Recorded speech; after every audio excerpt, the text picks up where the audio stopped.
Le chemin de Saint-Jacques, il y a ceux qui en reviennent et ceux qui choisissent d'y rester.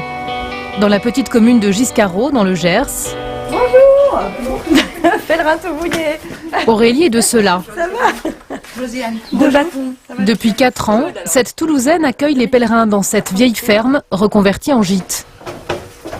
Voilà votre chambre. Vous avez l'embarras du choix. Aujourd'hui, ce sont Josiane et Claude qui vont se partager le dortoir de 15 places à l'étage. Tu te fermes le rideau. Il y a quelques années pourtant, Aurélie était loin d'être experte en hôtellerie. Elle était infirmière à Toulouse et célibataire. En 2006, elle décide de faire Compostelle. Les kilométrages. Sur sa route, elle croise Andreas, avec qui elle fait un bout du chemin. Quand on s'est quitté sur le chemin, quelques jours après, je me suis dit, mince, j'ai rencontré quelqu'un de très chouette. Et je l'ai laissé partir, donc j'ai commencé à accélérer, à faire des étapes de 40 km pour essayer de le rattraper.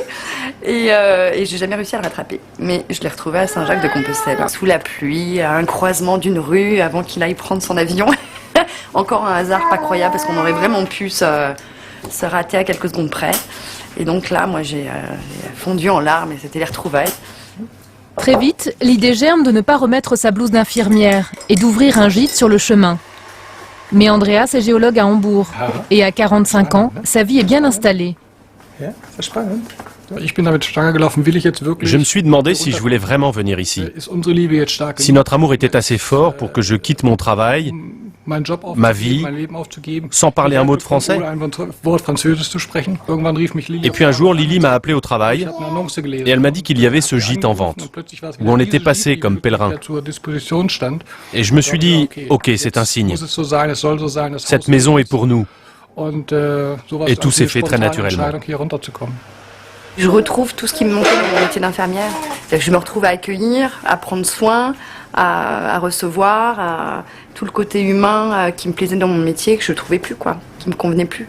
Donc c'est vrai que là c'est assez épanouissant parce que j'ai la liberté d'accueillir et de donner comme je veux. Donc du coup, tout est possible,